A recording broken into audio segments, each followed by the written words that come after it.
Epstein files के खुलासों ने पूरी दुनिया को हिलाकर रख दिया है। इन फाइल्स में ऐसे नाम और ऐसे कृत्य सामने आए हैं जो कि किसी भी आम इंसान की सोच से परे हैं। वो सोच भी नहीं सकता कि जिन लोगों को वो एक आइडल के रूप में देखता है, जिन लोगों को वो अपने मोटिवेशन के लिए देखता है, उन लोगों के इस तरीके के कृत्य और इस तरीके के कारनामे एप्स्टीन फाइल्स में सामने आए हैं।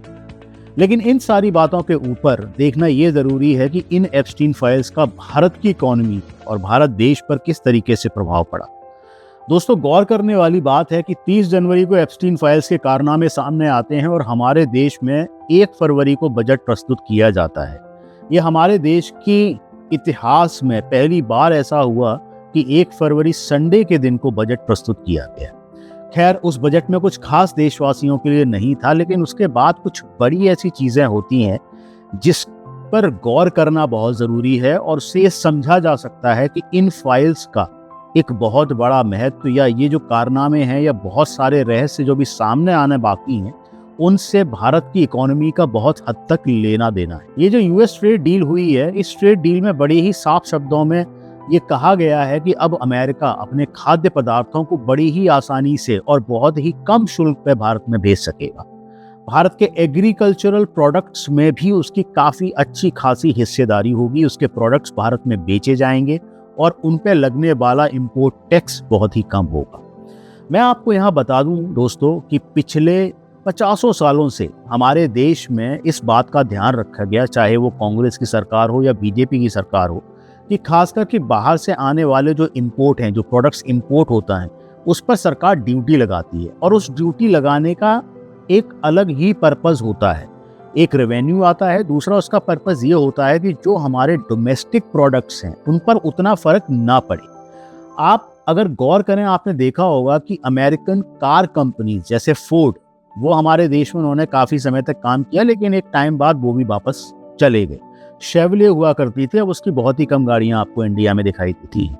इसी तरीके से टेस्ला ने बहुत जोर लगाया कि वो हमारे देश में अपनी गाड़ियों को कंप्लीट बिल्ड यूनिट मतलब CBU के तौर पर भारत में भेज सके, लेकिन वो नाकाम रहे क्योंकि हमारे यहाँ पर इंपोर्ट ड्यूटीज काफ़ी ज़्यादा है।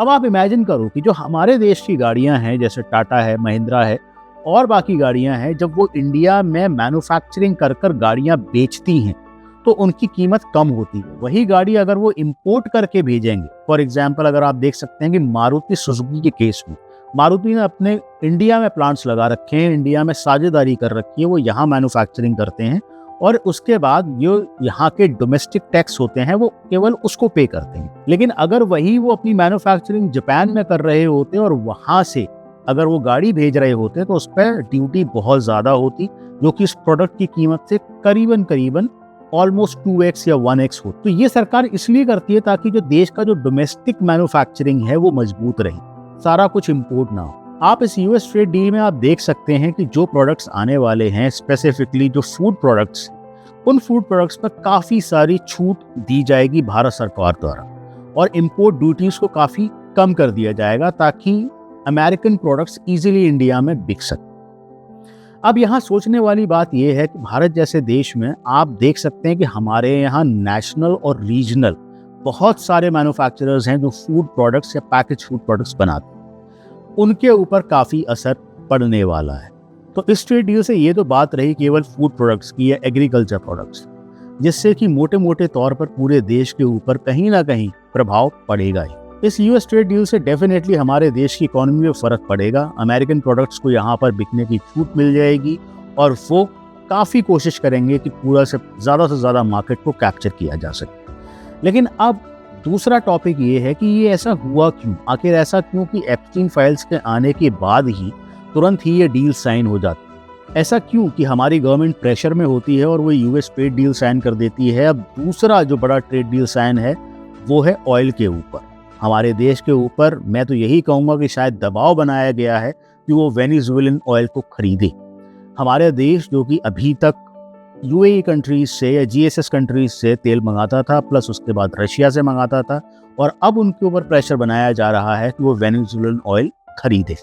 इससे साफ पता चलता है कि कहीं ना कहीं हमारे देश की सरकार प्रेशर में है या हमारे देश की सरकार ऐसे फैसले ले रही है जो कि शायद उनको मजबूरी में लेने पड़ रहे, ऐसा लग रहा है या देखा जा सकता है। क्योंकि इस बात का कोई तर्क नहीं बनता कि अचानक से वेनेजुएलन ऑयल भारत को खरीदना पड़े, जबकि हमारे पास इंपोर्ट्स के लिए रशिया से पर्याप्त मात्रा अवेलेबल है, जीएसएस कंट्रीज से, यूएई से पर्याप्त मात्रा अवेलेबल है, लेकिन उस पर जोर नहीं दिया जा रहा है। जोर दिया जा रहा है इस बात पर कि हमें वेनेजुएला का ऑयल खरीदना हो। वेनेजुएला में क्या हुआ था पिछले दिनों में, ये आप सभी को मालूम है कि कैसे एक देश के प्रेसिडेंट को रातों रात सोते हुए उसके घर से उठा लिया गया और उस पर न जाने दुनिया भर के कितने सारे एलिगेशंस लगा।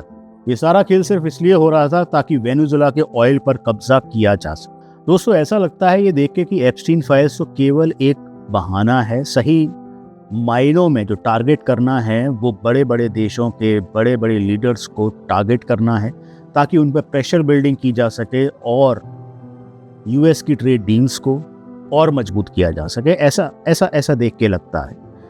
मैं तो यही चाहूँगा कि आने वाले समय में अगर हम वेनेजुएला से तेल खरीद रहे हैं, अलग अलग कंट्री से तेल खरीद रहे हैं, तो आने वाले समय में मैं उम्मीद करता हूँ कि हमारे देश में भी सस्ता तेल मिलना शुरू हो जाएगा, क्योंकि हम कहीं ना कहीं नाकाम रहे हैं या हम डॉलर के मुकाबले रुपये को गिरता हुआ देख रहे हैं। वहाँ कोई मजबूती नहीं आएगी और मुझे समझ में नहीं आता कि इकोनॉमिकली अगर हम और डॉलर दे के हम वेनेजुएला का ऑयल खरीदेंगे तो हम उसे कैसे स्ट्रॉन्ग करेंगे, मुझे समझ में नहीं आता।